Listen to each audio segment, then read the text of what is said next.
What's up, YouTubes? Sitting in a 2015 Volkswagen Mk7 Golf, and it's got some funky stains on the headliner.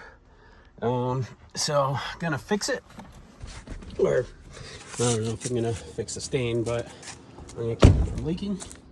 So come around to the back, open up the hatch, pull off this little trim cover.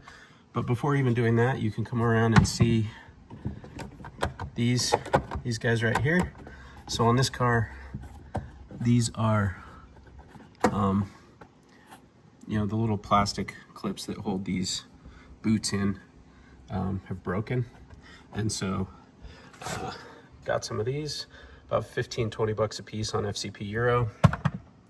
And so what you got to do is undo some of these cables, pop these off, route the cable through, reinstall, and hopefully no more water getting in and causing, you know, issues and continuing to stain the headliner.